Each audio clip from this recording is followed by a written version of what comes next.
Galera, então vamos lá começar a falar de cardiotônicos, lembrando que essa daqui é a segunda parte do vídeo. Na primeira parte a gente falou da síntese de cardiotônicos, eu vou deixar aqui o link na janelinha e também vou deixar o link na descrição para se você quiser saber da síntese, foi uma aula com muita química. Aqui a gente vai falar das propriedades dos cardiotônicos, como são as moléculas, como os cardiotônicos agem. Se você quiser saber tudo sobre cardiotônicos, fica aí que depois da abertura você vai entender sobre esses metabólitos secundários aí. Se você está assistindo esse canal é porque você caiu na química, muitíssimo prazer, meu nome é Alberto e bora para esse vídeo.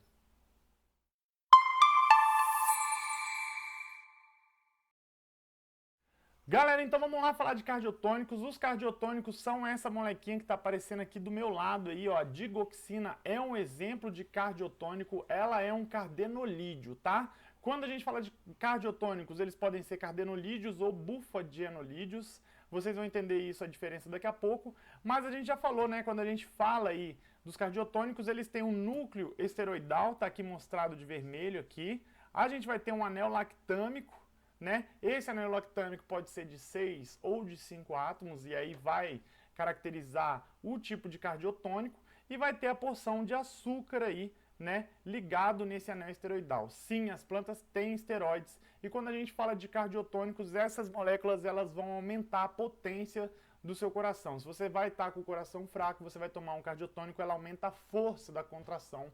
Isso leva a um aumento do débito cardíaco aí, então você consegue espremer mais o seu coração para conseguir uma melhor circulação com menos batimentos cardíacos, se você quiser aí, tá? Toda essa primeira partezinha aqui de estrutura e de síntese tá na parte 1 do vídeo, então eu vou colocar aqui rapidinho só mostrando que os cardiotônicos são os esteroides, eles estão aqui, eles vêm da rota do ácido mevalônico, e a gente viu uma outra rota também, que é essa rota aqui desse açúcar, deoxidexilutose, tá vendo? Os esteroides, eles estão aqui, são os cardiotônicos, lembrando mais uma vez, a gente viu na parte 1 do vídeo, você pode conferir lá, e vamos começar a falar das propriedades dos cardiotônicos, que começa aqui nesse próximo slide que eu vou colocar. Então, quando a gente fala dos cardiotônicos, gente, a gente vai ter dois tipos de cardiotônicos. Eu estou um pouco aqui na frente de um, mas a gente vai ter os bufadienolídeos. Quem são os bufadienolídeos? São os que têm um anel lactâmico aqui de 6 membros. O que é um anel lactâmico? Eu não lembro o que é o anel lactâmico. O anel lactâmico é quando você tem um éster. O que é um éster? É um oxigênio no meio de uma cadeia. Isso é um éster, tá? Éster, não confunde com éter. Você tem um éster cíclico e olha ele aqui, ó, dupla O com oxigênio no meio de uma cadeia, tem carbono dos dois lados ali. Você vai ter esse anel beta-lactâmico, deixa eu até apagar aqui, para não ficar tão poluído.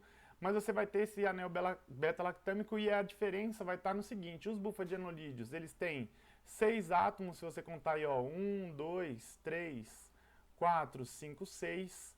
Os cardenolídeos, deixa eu mudar meu ladinho aqui, ó, os cardenolídeos eles vão ter, vamos voltar para cá, 1, 2, 3, 4, 5 átomos, os cardenolídeos.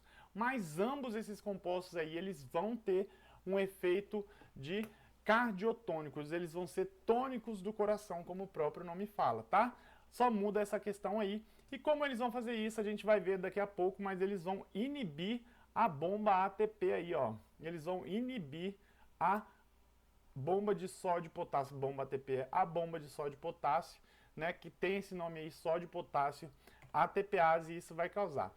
Assim como a gente viu no vídeo das cumarinas, que tem aí no canal também, a numeração desses metabólitos secundários, quando a gente fala de farmacognosia, gente, ela muda muito da nomenclatura, da numeração que a gente está acostumado a ver os outros compostos, tá? Aqui a gente vê que a numeração, ela segue uma ordem inversa aqui, ó, ela vem no sentido anti-horário dos anéis fundidos. Aqui a gente tem um anel esteroidal, claro, a numeração do anel esteroidal, a gente tem um anel A, B, C e D fundidos, então ela segue no sentido anti-horário, vou botar a canetinha para marcar.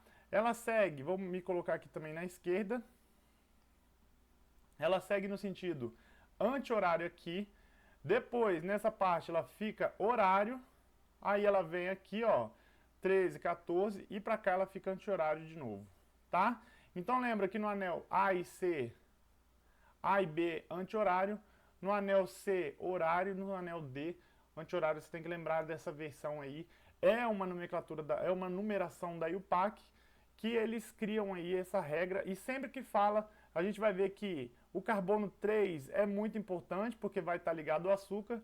E o carbono 17 também é importante, porque vai estar ligado ali o anel lactâmico no bufadianolídeo ou no cardenolídeo. Vão estar esses dois aí, tá? Quando a gente fala igual aí de cardenolídeos, ambos são cardiotônicos, os cardenolídeos, eles têm a butirolactona, que é um anel de 5 membros, falamos deles aí. E o anel de 5 membros, é importante que ele esteja no carbono beta aqui nesse caso. O que é o carbono beta? Sempre que você tem uma carbonila, aí ou uma carboxila, vou colocar a carboxila no exemplo, tá? Porque vem do ácido carboxílico, lembra de aminoácidos e tudo mais. Esse primeiro carbono é o alfa, o segundo depois da carboxila ali é o beta, então ele tem que estar no carbono beta aqui da butirolactona, tá? Parece um B, mas é um beta. Ele tem que estar no carbono beta da butirolactona, vou até chegar o meu quadrinho aqui para a direita. Por que ele tem que estar no carbono beta? Porque quando ele está no carbono alfa, ela é inativa, esse cardiotônico ele é inativo. E o grupamento farmacofórico dos cardiotônicos é o núcleo esteroidal, tudo bem? Quem dá o efeito no medicamento é o núcleo esteroidal. O açúcar a gente vai ver que ele ajuda, e a butirolactona aí nesse caso, que é o de 5 membros dos cardenolídeos, ela tem que estar no carbono beta aí da butirolactona, tá? Da lactona. Eu vou falar da lactona em geral, diferente dos bufadienolídeos. Os bufadienolídeos, olha lá, deixa eu me colocar aqui de novo no quadrinho à esquerda. Nos bufadienolídeos, a gente tem aqui, né, a porção pirona, ela vai estar aqui no mesmo lugar ali, mas agora com 6 átomos. Esses 6 átomos, ele pode estar no carbono alfa também. Então, ele pode estar nesse carbono, e ele estando nesse carbono aqui que eu estou indicando, ele ainda vai ter, deixa eu colocar até uma setinha, o apontador laser aqui, ó. Ele estando nesse carbono aqui, ele vai estar até um efeito mais, como é que eu posso falar? Potente, né? Um efeito potencializado, tá escrito aqui, né? Um efeito dele vai ser potencializado quando ele está nessa porção pirona ligado no anel esteroidal pelo carbono alfa aí, tudo bem? Então lembra disso, nos bufadienolídeos tem um efeito aumentado no carbono alfa, nos cardenolídeos tem um efeito inativo, ele diminui o efeito, aí na verdade ele desliga a molécula. Isso é legal da gente pensar, né, quando a gente pensa em grupos, né, farmacofóricos, grupos auxofóricos, a gente pode depois fazer um vídeo sobre isso daí, mas é legal da gente pensar nesses pontos quando a gente está falando de cardenolídeos aí, tá? Diferente dos hormônios sexuais, mineralocorticoides, que são os hormônios que cuidam aí dos minerais, principalmente sódio e potássio, glicocorticoides, que cuidam da questão do açúcar na sua corrente sanguínea. Quando falamos dos cardenolídeos, né, eles apresentam algumas posições cis. Posições cis aonde, gente? Posições cis aqui, ó. Temos o anel A, B, C e D, né? Vou fazer dos dois, tanto do bufadienolídeo quanto do cardenolídeo aqui. Aqui é o do bufadienolídeo. Quando a gente fala dessa ligação carbono AB e carbono CD, eles estão na posição cis para ter o efeito, tá? Essas ligações aqui estão na posição cis, essas ligações estão na posição cis. Ao contrário dos hormônios sexuais aí, mineralocorticoides e glicocorticoides que estão aí, essa geometria dessa parte da molécula espacial vai estar na posição trans. Então lembra que também existe essa mudança. Coloquei aqui de novo, né? Falando aqui só para mostrar quais são os anéisinhos A, B, C e D, mas coloquei e falei ali para vocês, então tem que estar, essas duas tem que estar na posição cis, ou seja, para o mesmo lado. Se o B está para cima essa parte aqui, ele vai estar para cima essa parte aqui. Aqui nesse caso, como está para cima esse CH3, né? Como esse CH3 está para cima, a gente sabe que esse B está para baixo e para baixo ali. Mesma coisa vai acontecer aqui, né? Para baixo e para baixo ali, nessa ligação. Aqui também, ó, tá para cima, vai estar para baixo e para baixo, tá? Nunca é o anel com direções opostas, que seria o trans, quando a gente fala aí dessa questão.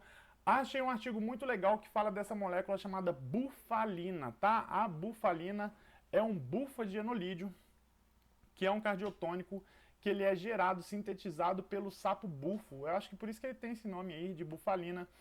Tá nesse artigo que tá aqui em cima, eu coloco ele na descrição para vocês aí, né? Fala caracterização estrutural e perfil neurofarmacológico de substâncias isoladas do veneno do sapo bufo. E aí é muito legal essa imagem que o autor coloca, ele adapta essa imagem, mas ela mostra vários locais em que você pode causar alterações na molécula, em que tem um aumento da atividade desse cardenolídeo, então ele se torna um cardenolídeo mais potente, ou você pode causar aí uma redução dessa atividade. É um quadro legal para quem está fazendo aí um mestrado, um doutorado, para quem está vendo mudanças importantes, e também se você quer mostrar ou fazer algum trabalho sobre grupos auxofóricos ou farmacofóricos, é muito importante. Lembra ali, ó, configuração cis entre o anel C e D aí, aumenta a potência, né? Eu acabei de falar isso, mas eu peguei isso de um livro. Quando o autor coloca isso, ele vê que essa configuração cis aumenta a potência. Aqui, ó, uma hidroxila no carbono, né? No carbono 14, também aumenta a potência. Agora, se aqui, onde a gente tem um hidrogênio, fosse trocado por uma hidroxila, iria reduzir a potência. Isso é legal quando você vê aí a questão de encaixe, de interação entre os medicamentos. Tem um vídeo aí também no meu canal, né, que fala de interações fármaco-receptor. Existem vários tipos de interações, de polo, íon de polo, vários tipos, você pode ver no vídeo ali depois, mas a molécula em si, ela é importante nesse ponto aí quando a gente fala, tá? Aqui é só uma imagem que eu coloquei, que fica legal, tá mostrando tudo aquilo que a gente já falou até agora, que ele é formado por um açúcar, um núcleo esteroidal, uma lactona. Nos bufadienolídeos, vai ser nesse caso aqui a alfa-pirona, né? E aí o exemplo da bufalina aí, que ele colocou. Tudo bem? E tem um sapinho aqui, eu tô na frente do sapinho, deixa eu até sair para vocês verem o sapinho desenhado aqui pelo autor, né? Que fez aí, eu não lembro se era uma dissertação de mestrado ou uma de doutorado. Vamos ver agora como que funcionam os cardiotônicos para levar esse aumento de potência aí no coração. Lembrando que se você estiver gostando desse vídeo, se inscreva, dê o like aí, para me ajudar a fazer mais vídeos assim. E espero estar ajudando você. Qualquer dúvida pode deixar aí na descrição do vídeo, tá? Então o que vai acontecer? Quando a gente fala aí dos cardiotônicos, eles vão agir justamente na bomba de sódio e potássio.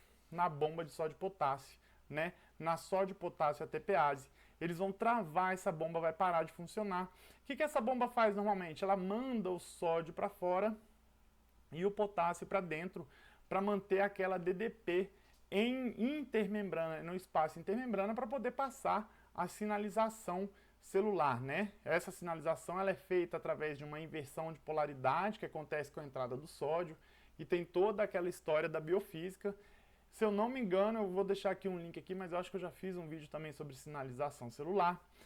Vai encher a sua molécula, então vai encher o seu espaço intracelular aí, o seu citoplasma de sódio. Esse sódio, como agora você tem uma concentração maior dele, vou dar até o zoom, pode ser que dê uma travadinha aí, mas a gente vale a pena, vai dar o zoom só na minha cara.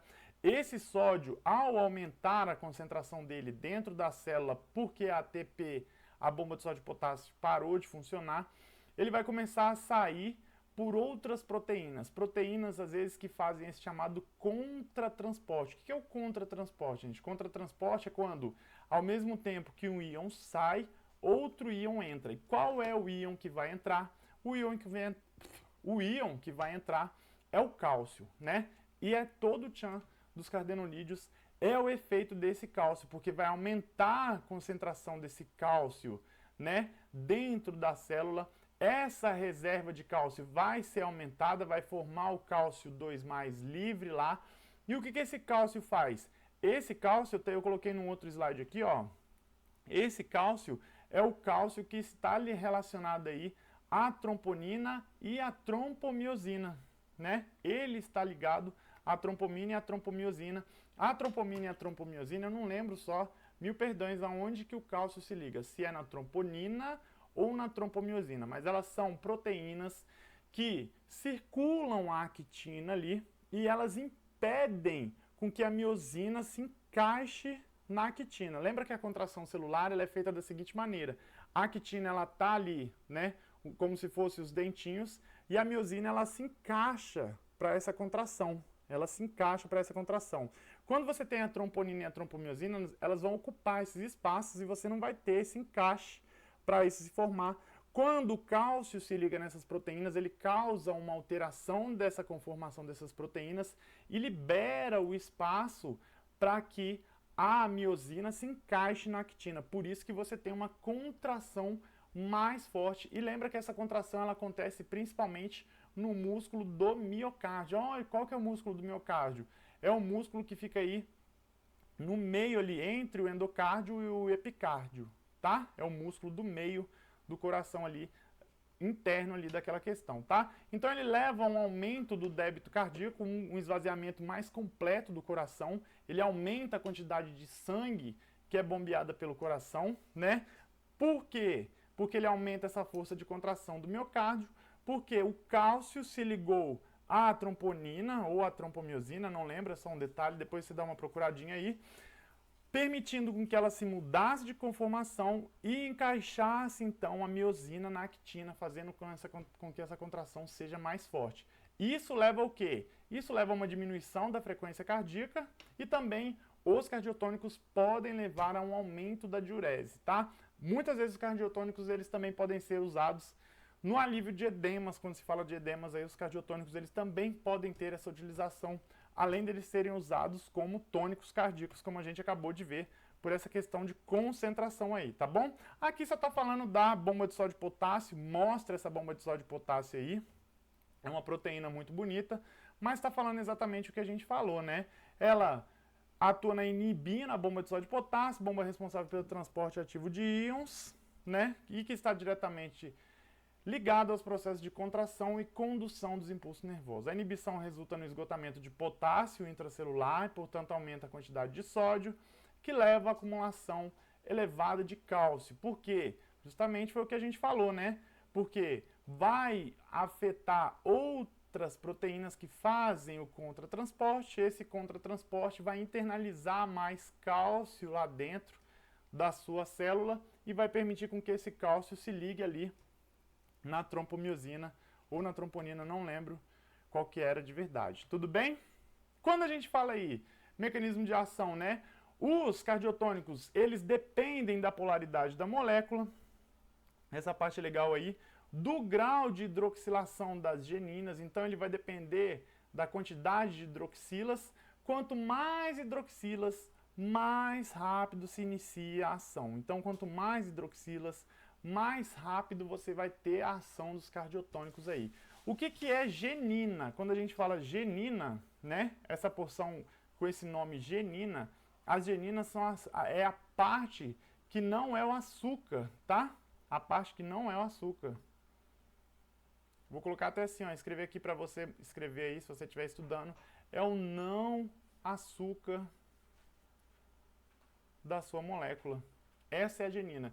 E os cardiotônicos, eles ficam reservados no músculo esquelético e não no tecido adiposo. Então você não tem grandes reservas de cardiotônicos. Seu corpo não vai criar grandes reservas de cardiotônicos aí, justamente porque eles ficam no músculo esquelético aí, na sua musculatura, tudo bem? Os heterosídeos, como eles são eliminados? Eles são eliminados sob a forma não modificada, tá? Há uma biotransformação onde se quebra uma hidrólise, a hidrólise da ligação glicosídica. Que ligação glicosídica que é essa? Do açúcar que fica ligado aqui, né? Nesse carbono 3, a gente tem um açúcar ligado, deixa eu me passar para o lado de cá, às vezes eu esqueço de passar a minha cara para um lado ou para o outro. Mas você tem um açúcar ligado aqui e há primeiramente a quebra desse açúcar. Esse açúcar ele é quebrado, né? Por etapas de oxidação no carbono 3 e, consequentemente, epimerização e conjugação com o ácido glicurônico. Epimerização, gente, já coloco aqui, ó, deixa eu mudar minha cara de novo, porque eu sei que é uma palavra que normalmente as pessoas não têm muita familiaridade. É uma reação onde se criam epímeros, que são o quê? Diásteres isômeros que possuem apenas a configuração absoluta oposta em relação a um centro quiral. Vamos lá, ó. Quando a gente fala aqui, ó, a gente tem, por exemplo, uma molécula de glicose, tá? A manose é um epímero da glicose. Por quê? Porque só muda o centro nesse carbono 2. Ela tem 1, 2, 3, 4 centros quirais ali, e apenas no carbono 2 ela é diferente. Então, a gente pode falar que a manose é um epímero da glicose. Ou a galactose também é um epímero da glicose, mas só que o dela é no carbono 4, que está diferente, tá vendo? No carbono 4 aqui, ele é D, e no carbono 4 da galactose, ele é L ali, né? Então tem essa diferença aí dos epímeros. Os epímeros é somente um centro, então acontece essa epimerização. Com certeza é uma reação que não deve ser tão simples assim, né? Se a gente procurar depois a gente consegue, mas ela se conjuga com um ácido glicurônico. Gente, o ácido glicurônico é um ácido, é uma molécula muito importante quando a gente fala de metabolismo de fármacos. Por quê? Porque ele é um açúcar que está relacionado à eliminação desses fármacos. Aqui tem a estrutura do ácido glicurônico aqui em cima, ó. A estrutura dele é semelhante à estrutura da glicose, porém aqui em cima você tem um ácido carboxílico. Diferente da glicose, que você tem uma hidroxila, né? Você tem um CH2OH em cima da glicose. Aqui você tem uma carboxila, ou seja, você tem um ácido carboxílico. Isso faz com que a sua molécula fique muito mais polar, e essa polaridade vai ajudar a eliminação da molécula ali, né? Vai ajudar a eliminação do metabólito do chamado xenobiótico, né? A gente nem sempre vai ter um fármaco sendo ali um contaminante, um mecanismo de excreção do seu corpo vai usar muito a rota do ácido glicurônico. Então aqui está falando exatamente isso, é semelhante à glicose, né? Este composto é particularmente importante no mecanismo de desintoxicação das células.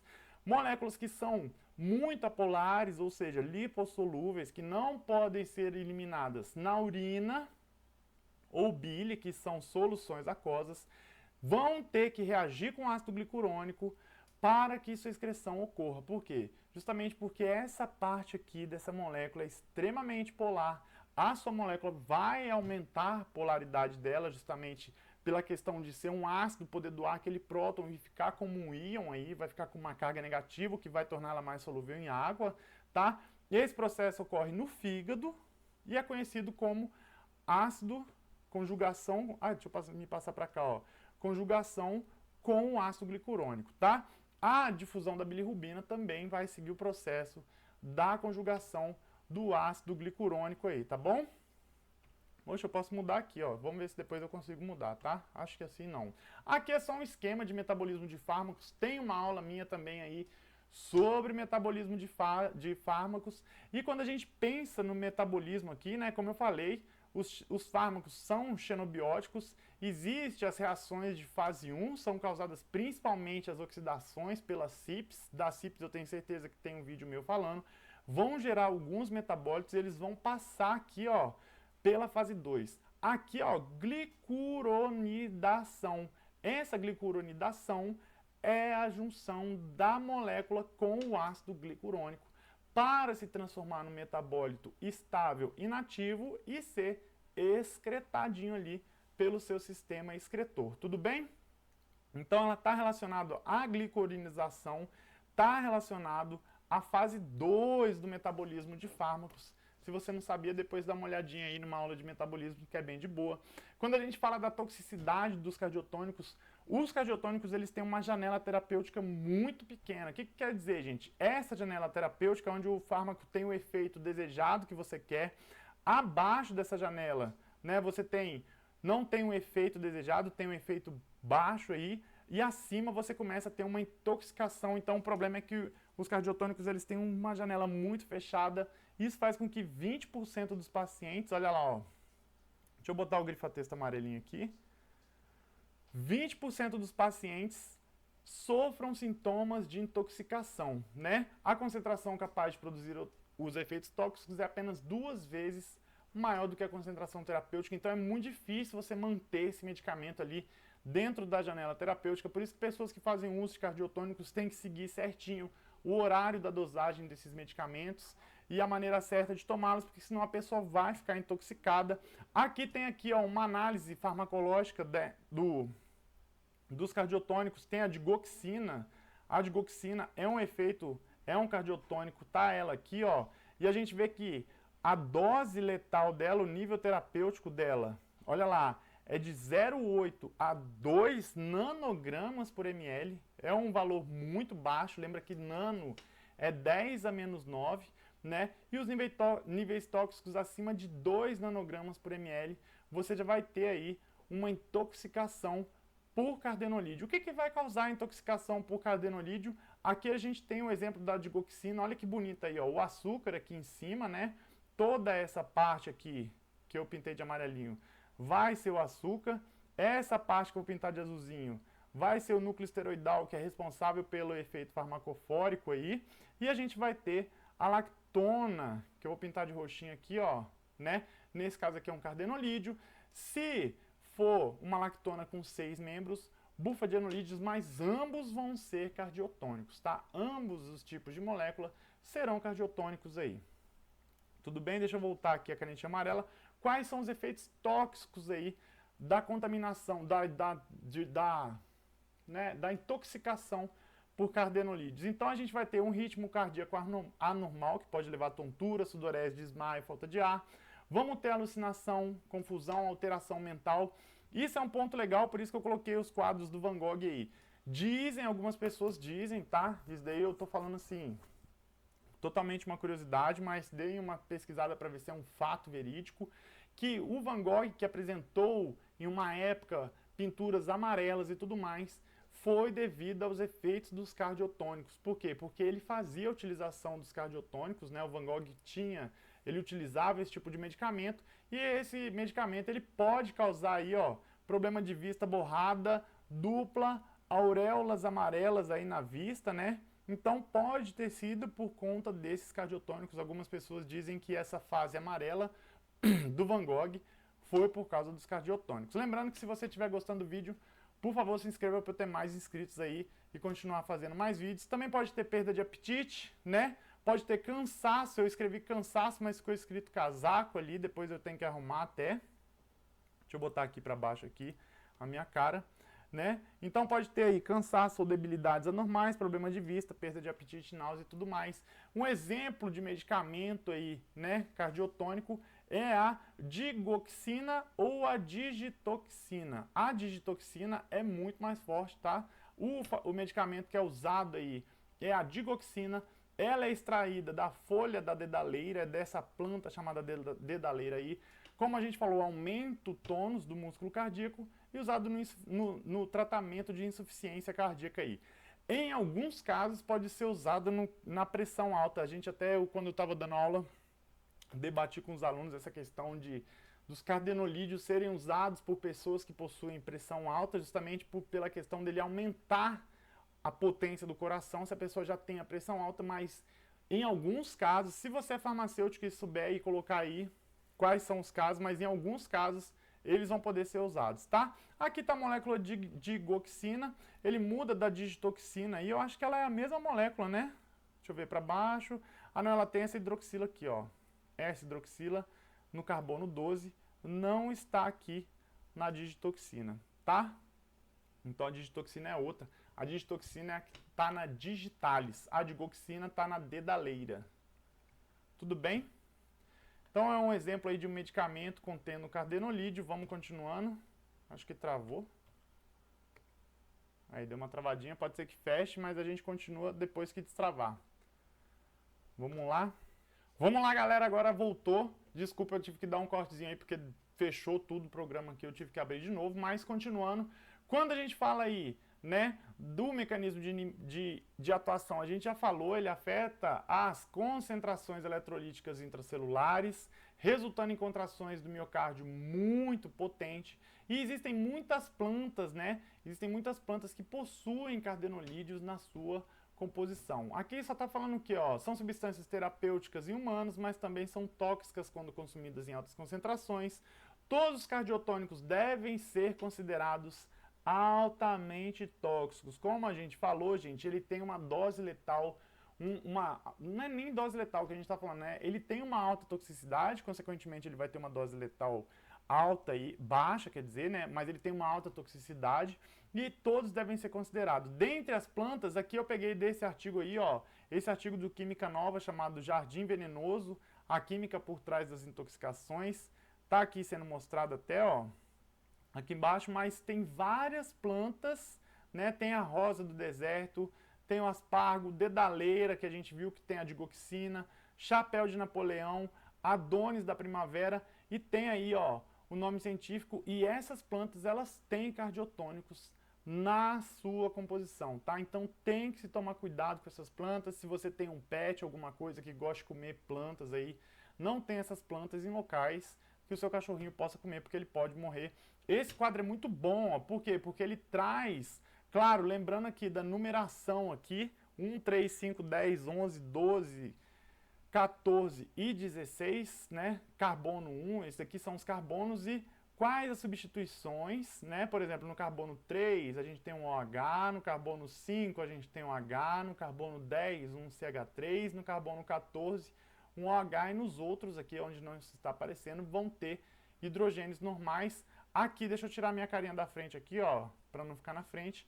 Aqui está a numeração desses carbonos, mas aí ele fala, se tiver essa configuração, vai ser uma digitoxigenina, né? Se tiver a configuração tal, vai ser a gitoxigenina. Então ele dá vários aí, né? Ele dá dos cardenolídeos e aqui dos dienolídeos. Quem são os dienolídeos, gente? Quando eles falam dienolídeos, o artigo se refere aos bufadienolídeos, que a gente viu que são os cardenolídeos que têm seis átomos ali na sua porção lactônica, tá? Quando a gente fala da classificação quanto aos seus açúcares, os cardenolídeos eles podem ser chamados de primários ou secundários. Deixa eu tirar de novo a minha cara aqui pro lado de lá. Os cardenolídeos primários vão ser os que possuem no seu último açúcar aqui, ó, a glicose. Deixa eu até colocar de azul. Se ele tiver na sua última porção a glicose, se ele tiver glicose, esse daqui é glicose, para cima, esse aqui não é a glicose, tá? Se ele tiver a glicose, é chamado de primário. Se ele não tiver a glicose, ele vai ser chamado de cardenolídeos secundários. E como ele que perde essa glicose aí?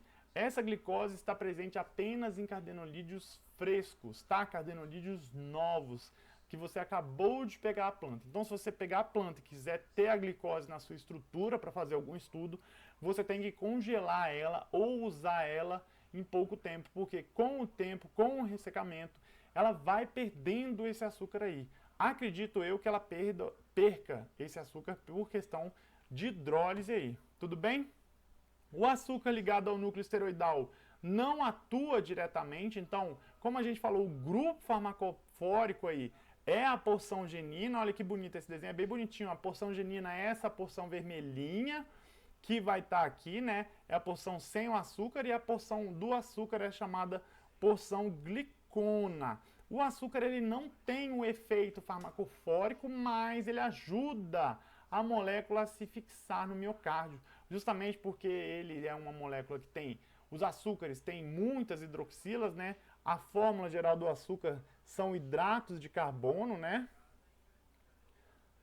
CX, H2OX, então são moléculas que vão favorecer aí a sua estrutura, chamada estrutura, vão ser mais hidrofílicas e vão ajudar então a molécula a se fixar no miocárdio. Deixa eu chegar minha cara para o lado de cá de novo. Os heterosídeos são mais potentes do que as geninas e causam efeitos tóxicos similares. Então, eles com açúcar, quando a gente fala aqui, ó, heterosídeos, por quê? Porque eles são uma porção de açúcar e uma porção sem açúcar. São hétero, né? Tem duas partes diferentes. Eles são mais potentes, mas apenas a porção glicona sem o açúcar, ela também vai ter o seu efeito ali, tá? A porção genina retém a atividade cardíaca mesmo sendo isolada. A gente falou aí, acabei de falar isso daqui, né? Mesmo sem o açúcar, o grupo farmacofórico vai ser o anel esteroidal com a lactona que vai estar lá, tudo bem? Relação estrutura-atividade aí. Para ter efeito farmacofórico aí, né? Na porção estrutural tem que ter a lactona no C17. A lactona aqui, né? C17, eu esqueci de colocar aqui, mas é beta para cima ali. Configuração cis e cis aqui do anel, ó. Repare que no anel A e B, no anel A e B, cis no A e B e cis no C e D, como a gente já falou ali. Agora no anel B e C, sendo trans, tá? E substituinte OH no C3, tá aqui o C3, e no C14, que é esse aqui. Olha lá que a gente colocou para lembrar aqui, o C14 é esse carboninho unindo o anel C e D, ele tem que ter essa hidroxila. Acho que a Jujuba, minha cachorra, vai dar uma latida aí, mas não tem problema, tá? Quando a gente fala dos heterosídeos, quem são os heterosídeos, gente? Que tem a porção glicona e a porção aglicona, né? A glicona também é chamada de porção genina aí. Quando a gente fala de propriedades físico-químicas, eles vão ser solúveis em água justamente porque eles têm esse açúcar que favorece essa solubilidade. O próprio anel esteroidal, que é um anel apolar, ele também, nos cardenolídeos, nos cardiotônicos em geral, ele vai ter uma grande substituição de hidroxilas, o que vai fazer com que ele se torne mais solúvel. São ligeiramente solúveis em etanol e cloroforme, que são solventes que têm uma polaridade um pouco menor aí, né? O cloroforme é até uma insolúvel. O cloroforme é insolúvel em água, né? Ele já tem uma polaridade, mas eles são ligeiramente solúveis e são insolúveis aí em solventes totalmente apolares, como benzeno e éter. Lembra que polaridade, gente, é uma escala, você não pode generalizar aí, mas em etanol e cloroforme eles são aí ligeiramente solúveis. Quando a gente fala de polaridade, vai depender do número de hidroxilas, né? Quanto maior o número de hidroxilas, mais solúveis eles vão ser. Então aí, ó, as agliconas livres são insolúveis em água, né? Quando se fala aí, então, quando tem o cardiotônico sem o açúcar, ele é insolúvel em água e solúvel em álcool e clorofórmio, já muda essa propriedade justamente por causa dessa mudança, dessa perda dessa parte polar da molécula. O anel lactâmico confere esse sabor amargo e instabilidade em meio básico. Então, ele se hidrolisa em meio básico, o anel lactâmico, ele se hidrolisa em meio básico justamente porque ele sofre um ataque ali naquela carboxila, né, do anel beta-lactâmico, que vai fazer com que ele se abra e forme ali um ácido, abrindo e a molécula perdendo a sua atividade então, tá? A polaridade da molécula depende da presença ou ausência de hidroxilas suplementares, que determinam o grau de lipofilia e definem a farmacocinética dos heterosídeos cardioativos. Farmacocinética, lembra, o que é farmacocinética? Está aqui em cima, ó, via de administração, dissolução, absorção, distribuição, excreção e eliminação, tá? Quando a farmacocinética é como que o medicamento vai chegar, né? Qual é a cinética do medicamento até ele chegar no local de ação e ser excretado. A farmacodinâmica é o mecanismo, quais são os efeitos, o local que ele vai agir no seu corpo, tá? Não confunde cinética com dinâmica nesse caso aí, tá? Como que a gente pode fazer aí métodos de obtenção e análise? Eles têm uma baixa, até escrevi errado aí, né? Tem uma baixa concentração nas plantas, os heterosídeos, os cardiotônicos, eles têm então uma baixa concentração na planta, por isso eles têm que ser purificados e concentrados, tudo bem? Até quando a gente vai fazer análise, coloca uma certa concentração ali, faz a extração 3 vezes com etanol para conseguir o máximo dos cardenolídeos, mesmo a gente fazendo uma análise qualitativa, eu sempre peço para os alunos fazerem mais de uma extração ali, para a gente ter no extrato uma quantidade boa de cardenolídeos e aparecer os resultados bonitinhos, né? No processo de inativação enzimática ocorre a conservação da cadeia de açúcar, a passagem da planta, olha aí, ó, pela secagem, eu estou na frente aqui de novo, né? A passagem da planta pela secagem ocasiona a perda da molécula de açúcar terminal, tá? Então, quando você seca a molécula, ela vai perder esse açúcar e ela se torna, então, um cardenolídeo secundário. O cardenolídeo secundário, ele é um cardenolídeo que a planta já foi seca, já perdeu o açúcar ali. Principais plantas, gente, principal planta são as digitales, por isso que eu até coloquei aí na miniatura do vídeo o exemplo das digitales, tá? Elas cobrem cerca de 90% da produção dos heterosídeos cardioativos obtidos de fontes naturais. Então, 90% dos cardiotônicos obtidos vão vir da digitales, vão vir dessas plantas chamadas digitales aí. Existem outras plantas aqui, né? Vou deixar para vocês aí, eu vou deixar até a tela pura aqui, para caso vocês queiram dar uma lida aí, mas só tá falando aí aonde nessas plantas você vai encontrar aí, né, esses cardenolídeos. Alguns lugares você vai encontrar na folha, como na digitalis aqui, fui e voltei sem querer, na folha, como nas digitales. Em algumas você vai encontrar na semente. Na Aurgínia marítima, que é essa planta que está aí, ó, você vai encontrar no bulbo, tá? Então, pode ser em diferentes partes da planta. Voltei aqui. Esse slide é só para mostrar, então, que pode estar presente em diferentes partes da planta. Métodos de obtenção e análise. Você vai colocar a planta com etanol 50%. Depois você vai usar o acetato de chumbo, porque o acetato de chumbo ele precipita macromoléculas, taninos principalmente presentes ali. Vou fazer uma aula de taninos, mas a detecção de taninos é até o quê? Quando você coloca o acetato de chumbo, formar, né, esse precipitado. Esse precipitado é então filtrado com funil normal mesmo, um filtro de papel. Você vai pegar essa fase líquida, vai extrair com solvente orgânico. Lembra que ela é solúvel em solventes orgânicos, então você pode aí usar, querendo ou não, clorofórmio, né, para fazer essa extração. Vai ter duas fases.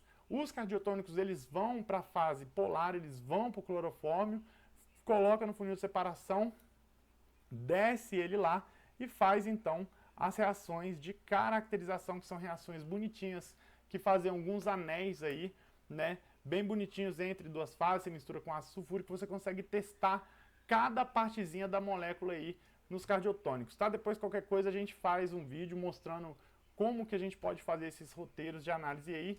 E é isso, gente. Muitíssimo obrigado se você assistiu aí o vídeo até aqui, né? Só tenho a agradecer se você assistiu até aqui. Obrigado pelo carinho sempre. Se você gostou do vídeo, se inscreva. Um abraço, estude sempre demais. Espero ter ajudado você com esse vídeo. E fui, valeu!